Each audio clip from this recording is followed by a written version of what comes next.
everybody. My name is Lauren Blachiowich. I am the Disability Policy Fellow with the Association of University Centers on Disabilities for this year. In this role, I advocate on behalf of people with disabilities and those who support them to Congress and on the federal and advance policies on the federal level that support people with disabilities. I got into this field because I have a younger sister with Down syndrome, and I'll probably reference her throughout this presentation. And I formerly taught early childhood special education before transitioning to a systems level role because we just cannot get enough advocates looking out for each other at that level. So today we're going to talk about voting, and there's a lot of information going around out there about how to vote this year, when to vote this year. And so the goal of today is really to break it down and help you come up with a voting plan that works for you. So without further ado, we'll get started.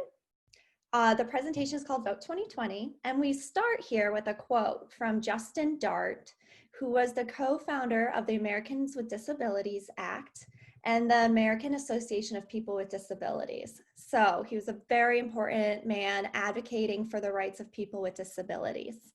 And he said about voting, vote as if your life depends on it, because it does. And that's true of every election, including this election, as we grapple with COVID-19 and all the different things going on in our world. It's important to recognize that we have a voice, everyone, including people with disabilities, and we can stand up for our own voices and the voices of those around us by voting. So we're going to start with some data, some information. So in 2016, the last year, we had the presidential election. Only out of all the people in the United States who were able to vote, only 61.4% of those Americans actually voted. So if we took a group of 100 people over the age of 18 who were registered to vote and had full voting rights, only 61 of those 100 people voted. That's already not a great start. We're missing a huge chunk of people there. But then if we zoom in on the people with intellectual and developmental disabilities who were eligible to vote in 2016, only 31.7% of people with intellectual and developmental disabilities voted. So if we had 100 people only with intellectual and developmental disabilities, only 31 of those people voted. So you can see there's that gap, and we're missing out on a lot of people who have the ability to vote and get their voice heard. And when we talk about the disability vote, we're not just talking about people with disabilities, including people with intellectual disabilities, developmental, physical, medical, right?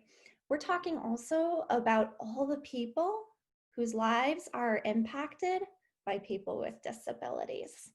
And we like to think of it at AUCD as though each person with a disability is like a raindrop falling into a lake. And when that raindrop hits the water, it creates ripples that go out. I'm sure you all have seen that happen before. So if we have all the people who are eligible voters in the United States, people with disabilities, we get to over 35 million people. That's 35 million raindrops throughout our country, falling as and affecting the lives of those around us. So if we then think about the families of people, of voters with disabilities, we get to 62 million eligible voters who are either people with disabilities or family members who have a person with a disability in their household. So for my sister, she's that one raindrop, and already she's affected my parents and me because we're all eligible voters in the house with her. But then we can even zoom out further for more ripples. We can think about all of our friends who we can ask to vote and who we affect. We can think about the advocates in our community. We can think about our educators, all the way from pre-K up to post-secondary programs. You've had a lot of educators throughout your life who've been affected by you as well. We can think about the professionals that support us and providers, the people who employ those professionals, and finally getting to that word bureaucrats, which is our government officials. All of these people around our raindrop can have a role to play in supporting us, and we can have more so, we can have a role to play in supporting them learn how to vote. So I think it's really important today as we go through the steps of making a voter plan for this November election, that you keep in mind that these steps are not just for people with disabilities, they're for all individuals who are eligible to vote in this country, and that you can make a really big impact, not just with your vote, but also by helping all those people in the ripples beyond you vote as well this November. Now, a lot of you may be thinking specifically about how COVID-19 is affecting voting this year, because it's pretty much affected every other part of our lives. And we're definitely going to keep that in mind throughout our development of our steps for our voting plan today. And some ways that COVID has impacted our ability to vote this year. First of all, it's going to affect registering to vote, because we need to sign up to vote in advance before we can vote. So there might be fewer in-person registration drives. A lot of times people are, in previous elections, are outside of libraries or grocery stores signing people up to vote. And this year, because of COVID, we might not be seeing that as much. Another reason COVID might be challenging voters this year is we need to stay home as much as possible.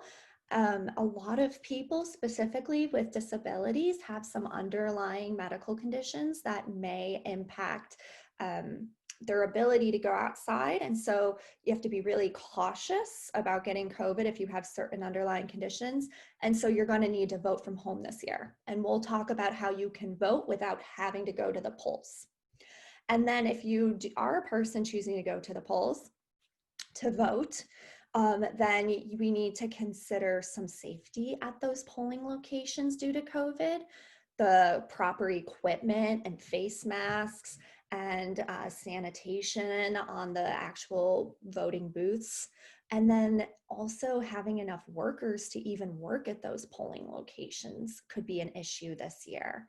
Typically, a lot of the people who work at polling locations are elderly Americans who have retired from working and therefore have the time to work at the polling location. But this year, because of COVID, we know a lot of people who are elderly have some underlying medical conditions that make them at risk of COVID, and they might not sign up to staff a polling location. So there might be less locations if they can't find enough people to work at them. So that's another consideration to keep in mind. You might not get to go to the same place you went if you voted in previous elections if they don't have enough staff. And then finally, for something to consider with COVID is we need to still commit to accessible voting. And when I say accessibility, we're thinking about physically walking in or getting into the polling place. There's accessible booths that you can use that might have larger print or might read out loud the options to you. And it's important that we remember that all of those options are still available despite COVID, but we might need to ask for them and educate those polling staff workers if they're new to that job. So now we'll talk about what to actually do to make a plan for voting, because we know that people are much more likely to actually go out and vote if they've given it thought before the day, and made a plan, thinking step by step of how they're going to vote. So the first step we're going to discuss is to get registered to vote. And if you think you're already registered, or if you're registering now, to confirm your registration, and we'll talk about why that's really important. Then our step number 2 is to make a plan on how best to vote this year for you. And that is a very individual process and plan to think about, but I'm going to give you some tools and some things to think about to help you through that process. Then you need to learn about the candidates and think about who you're actually going to vote for once you get to the polls. And we'll talk about who we're going to see on the ballot this year and how we can learn more about those candidates. And finally, the last step is to vote. Vote, vote, vote, as Justin Dart said, because our lives depend on it. We need to vote for the things we care about. So we'll get started by diving deeper into registration. So I'm going to talk about some information that is Virginia specific and national. And you can sort of pull from those two spheres what works for you. So the Virginia registration deadline is October 13th to sign up to vote this year. And anyone over the age of 18 can vote and register if you're going to be 18 by election day, which is November 3rd. But it's really important to pay attention to that registration deadline of October 13th. Because if you decide maybe November 2nd, the day before elections, that you want to vote, and you're going to go to a polling place tomorrow, they are not going to let you vote if you're not registered. So it's really important that you register by October 13th. And there's 3 ways to do it. The first is to register in person.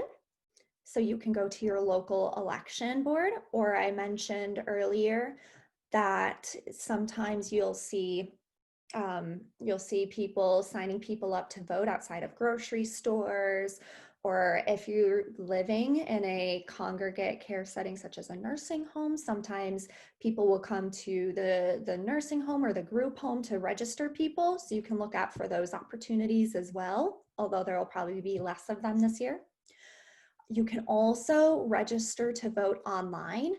And there are some ways to register online through national organizations, but the best way for Virginia probably is that there's a way right on the Virginia government Board of Elections to do that. Register online, quick and easy. And you could also register by mail. You can print out some forms and mail those into the State Department of Elections, and they'll register you to vote. So you have 3 options to think about what's best for you. And then it's very important that you confirm your registration is current. Even if you voted in a previous election, or you think you've already registered to vote for this election, or even if you're registering now, checking that registration before October 13th is crucial. And the reason it's so important is because sometimes there are changes to the voter registration roll or list that can take you off that list. And that could be for mistakes. Sometimes the rules change, or sometimes states say, this person voted in 2012, but they haven't voted since. They might have moved, or they might have died, right? So and then they'll take you off the list. So it's really important you double check and confirm that registration. Once you've registered yourself and confirmed your own registration, you can help others do those things too. And we're going to go to the next slide in a moment, and I'll show you some tools that you can share with others to help them register too, thinking about everyone in your ripple. And finally, an important consideration is to navigate guardianship. So in Virginia, if you have an intellectual disability, you can register to vote and you can vote, but there may be limits based on if you have a legal guardian. So it's important to find out if you have a legal guardian and how that impacts your ability to vote. Because some people might have a legal guardian and it only affects certain parts of their lives, and so they have no problem voting. But there are other people who might have a legal guardian that looks over everything in their lives, and they might not have the ability to vote. And you can talk to some local organizations and also your Board of Elections to get that voting right restored. And that tool is down here at the bottom of my screen, some information to help you navigate that guardianship. I've also provided some other registration tools for Virginia for you to use and for you to also share with others in your Ripple. So there's the online citizen portal that I mentioned. You can register to vote there and check your registration in a few easy steps through the state of Virginia. I also have a link here to the forms you need to print out and mail in for voting by mail, registering by mail, if that's what you choose to do. Then there's also a link here that can help you find your local voter registration office if you choose to register in person.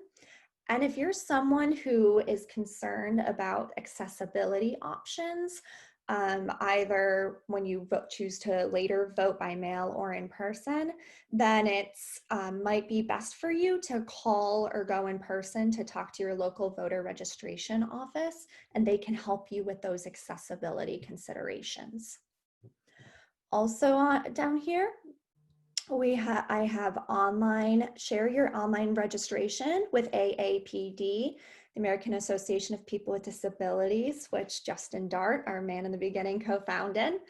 And that's an important way to share that you've registered to vote and share that link with others to help them register to vote. And finally, there's that guardianship information again. All right, so you've registered to vote. Excuse me. Next is to plan your vote. How are you going to vote this year? Well, the first thing to consider, because this takes a lot of time, is that you're going to need to get some form of identification. And there are a lot of options in the state of Virginia for some form of identification for you to bring with you when you go to vote. And on the next page, when I show the tools for planning, you'll see a link that'll show you the list to all of those options. The next important thing to really think hard about when you're planning how to vote is, are you going to vote by mail or are you going to vote in person? I've given this presentation a lot, and a lot of people have asked, well, I can register to vote online. Can't I just vote online? And unfortunately, the answer is no. And it's really important to recognize that, because there's a lot of mixed information out there about voting online, but you definitely cannot. I know it seems like we should be able to, because everything else we do in our life is online nowadays, between our phones and our tablets and our computers, but this is something that's still catching up to make sure that our elections are fair and safe. So if you choose to vote by mail, you need to request your ballot from your local election board by October 23rd. And that's important to recognize that that's only 10 days after the deadline to register to vote. So it's important, you should register now and then immediately request that ballot, because we don't want to forget to do that. You can have help filling out your ballot. There are some accessibility options that you can contact your local election board to ask more about, such as doing it on a screen and finding a way to send that in, or sometimes there's larger print options. So there's the ways to get help from the government. You can also get help filling out that that mail-in ballot by asking a trusted family member or a direct service professional. But we really want to make sure you know that your vote is still your vote. So even if someone helps you fill out that ballot, you still get to choose who you are going to vote for on that ballot. And we'll talk a little bit more about that when we get to our next step.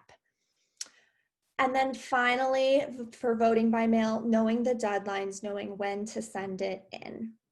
And we at AUCD recommend that as soon as you get your ballot, you fill it out and immediately mail it back, because you don't want to leave it up to chance. Now, something that a lot of people may be wondering about with voting by mail is about slowdowns at the United States Postal Service, the USPS. We've heard a lot about that in the news, and it's been talked a lot about in Congress. Yes, the mail has gotten slower in some places. And so it's important that we turn our ballot back, we request our ballot early and turn it back in right away. Even if you return your ballot and it doesn't reach them by November 3rd, which is the election day, they still will count it.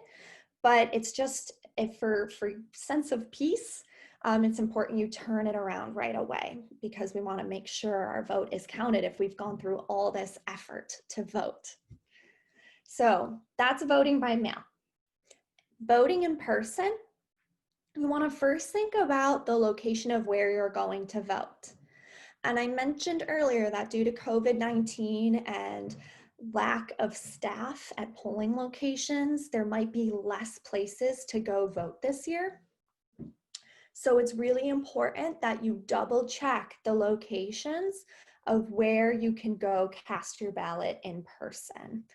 Because if you've always voted at your local high school down the road, you might not be able to do that this year if they're not letting people in due to COVID-19 safety reasons, or if they didn't have enough people to staff it. So it's important to figure that out first. Second is to make a plan for how you're going to get to that location. So you might need to get in touch with a direct service professional or a family member or friend, or transportation, to figure out how you're going to get to that location.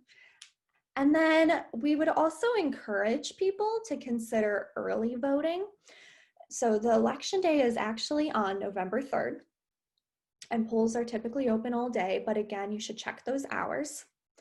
And Virginia offers early voting. So you can go to your polling location and cast your ballot starting as early as September 18th, so the end of this week, all the way to October 31st. So that gives you a lot of time to have some flexibility to be able to figure out where you can vote and how you're going to vote without putting a lot of pressure on just one day. So we would definitely encourage you to consider voting early if you already feel confident in knowing who you're going to vote for. That was a lot to throw at you. So I want to make sure that I've given you some tools to make that plan. So first, we have just a general plain language and easy read guide toolkit on planning your vote this year from our partners at the Autistic Self-Advocacy Network. And these guides are a really good way to just learn more about the voting process in general and how you can vote this year. We also have a tool from us here at AUCD, learning about your options in accessible voting, whether you're going to do that by mail or in person. We have a link to an organization that can help you get an ID so that when you go to vote, you're all ready. And then another more general tool, learning about voting, is a video from my colleague, Liz Weintraub, who is a woman with an intellectual disability and a self-advocate, and she produces these videos called Tuesdays with Liz, where she breaks down some bigger topics, including voting, into easier to understand conversations. And so she has one here called Overcoming Voting Barriers. And I recommend everybody check that video out, and also her other videos. Liz is an absolutely incredible self-advocate at the federal level and has been around the block. So she can definitely give you some pointers. For some more Virginia specific voting planning tools, you can find your local voter office, which is definitely the best way to find out where to vote, how to vote, ask questions about accessibility for your specific county where you live. And then there's also some information here from the Virginia Accessibility Coordinator for Elections. So there's an email address and a telephone number that you can call for more information, and it's their job to help you walk through this process of planning. So if you leave this presentation and you still feel a little unsure of how you're going to vote this year, I recommend you contact them and see what your options are. There's lots of people here to help you through this very important process. Okay, so we've registered to vote. We've made up our plan to vote, how we're going to either vote by mail or go to the polls. And our next step is to learn about the candidates. So you've probably been hearing a lot about the presidential election in the news, but it's important to recognize that on our ballots this year, you're going to see a lot of names at the local level, like your Board of Education or your town controllers. Then you're going to see some state level people, maybe to your Virginia House of Delegates. Then you're going to see information about the federal level. So the president, but also other members, and we'll talk about that in a moment. So it's a really good idea to find a sample ballot where it shows all the people that are going to be on your ballot. And so you can see the exact names of everybody who's on it. I would have included one here today, but their names are still being added to the ballots for this upcoming November election. So when the time gets a little closer or you're ready to vote, I recommend reaching out to your local Board of Elections or the state accessibility coordinator to get that information. I have a colleague who really likes to take that sample ballot and actually fill it out at home. Even though that's not the real ballot that you can turn in, you can take that sample ballot with you to the polls so you don't forget who you wanted to vote for. So it's just a good tool to help you feel more confident when you walk into the polling place on election day or when you choose to vote. And then when we talk about learning about the candidates, there are a lot of sources of information. And here at AUCD, we are nonpartisan, which means that we support policies that help people with disabilities, regardless of if it's a Democrat policy or a Republican policy. So we're not going to tell you to definitely go to any one place for one party's view, but you should be making that choice for yourself. And the ways you can do about that is by going to the candidates' websites and going through their issues and reading their positions. You can watch debates that the candidates are in, and the presidential debates are probably the ones you hear most about, but there may be some local debates too that you can look into.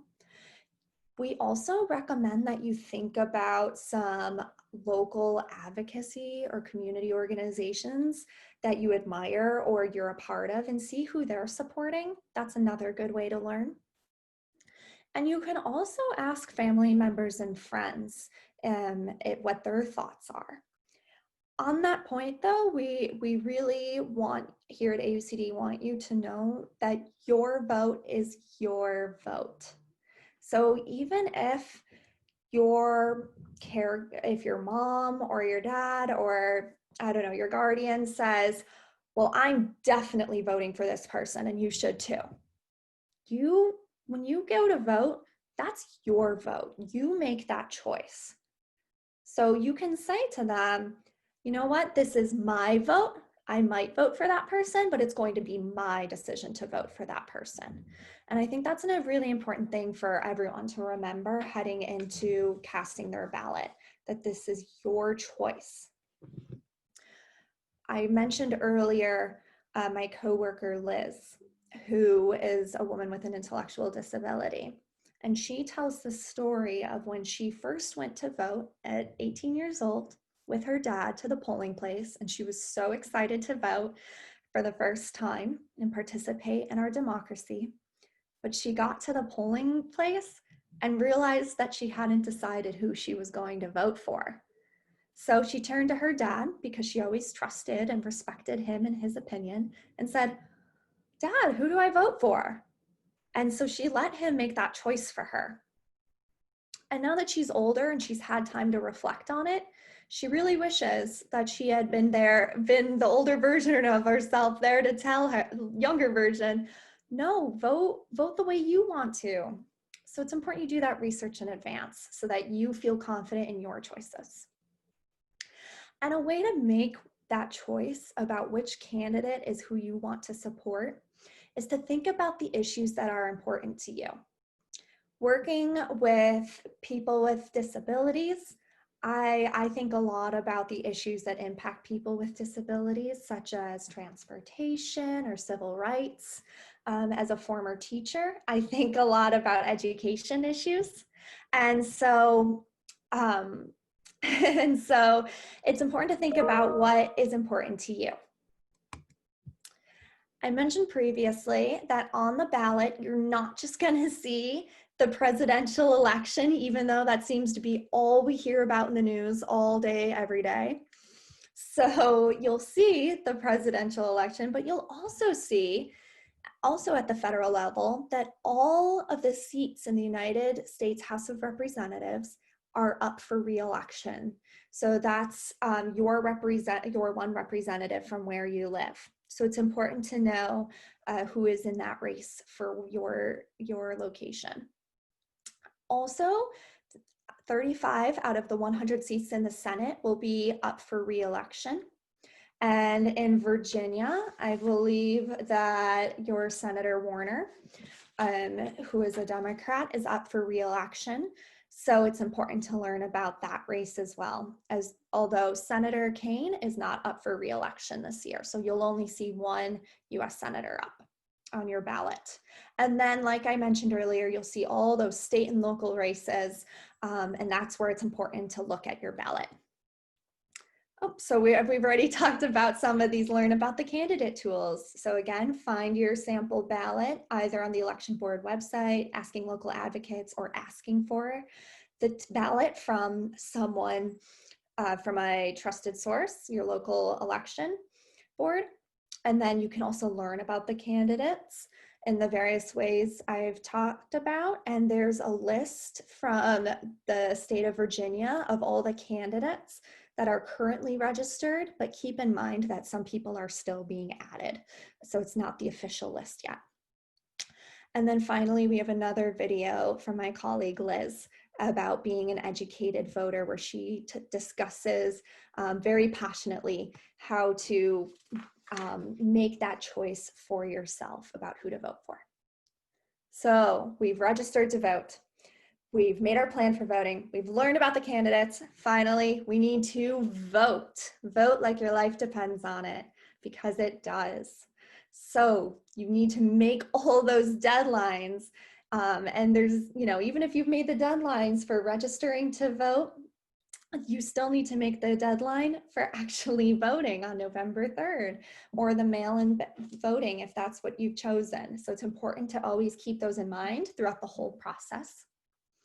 Then you need to think about all the barriers that may be there and that you need to overcome regarding guardianship or transportation, or accessibility on the day of voting. And accessibility, there are a lot of options for both mail-in and in-person. So keeping both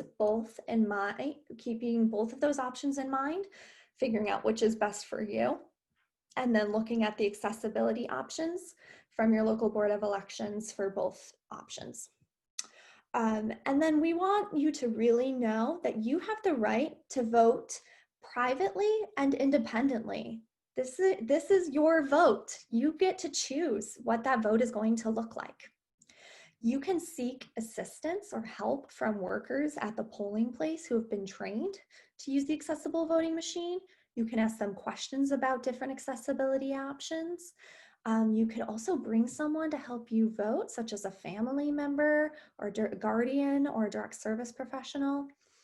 But at the end of the day, it's your vote and you can do so independently. And then finally, as we talked about in the beginning with the ripple effect from your one vote, you can help everyone around you vote too by sharing this information and encouraging them to make their own plans to vote as well. So some tools for this final step of voting. There's a federal voting rights card that includes your rights on voting day, and you can print that out and bring it with you to show to poll workers if you run into any trouble about maybe bringing someone in with you. They may not remember that that's allowed, or if you request some information and it doesn't, and what the poll worker says doesn't quite match up with what you thought, you can pull out your voting rights card and double check. There's also a tool here that from the American with Disabilities Act, polling place solutions for accessibility. So thinking about some accessible options if you run into a barrier.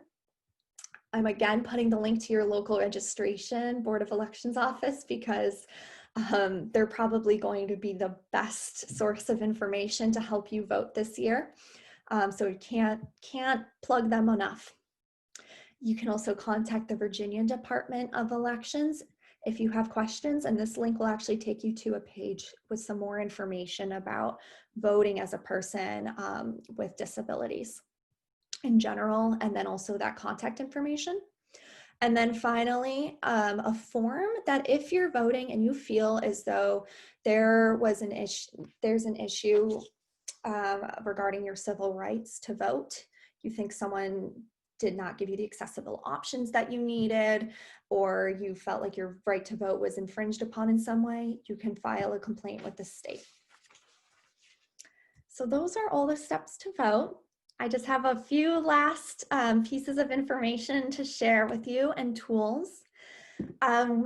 Here at AUCD, we are doing a national campaign to ask people to think about why you vote. So if you can think of at least one reason why you vote, write it down. We have some templates to print out, or you could just write it on your own piece of paper, take a picture and share it with us at AUCD to one of these email addresses, or submit it on our website. This is one that someone turned in that says, "I vote because the voices of people with disabilities matter." And I couldn't agree more. I've also included some more tools here that will link you to those tools that are national, not necessarily Virginia specific, but do apply to voting in Virginia. So here's some more information from our partners in the disability community about voting, and then also some information from some other organizations that are doing really important work in the voting space. There are a lot of people working to get out the vote in this election to make sure everybody's voices are heard. So please check these resources out too. And finally, you can look at our AUCD voting resource guide. You can find us on social media where we share a lot of information about voting and other issues and ways to advocate related to people with disabilities. We have a policy blog where you could share your stories and your experiences. And then please do not hesitate to reach out and contact me if you have any questions, either about this presentation or advocating at the federal level or AUCD. We're happy to help at any time. Thank you for being with me today, and I hope that everybody gets out to vote. Vote, vote, vote. Thank you.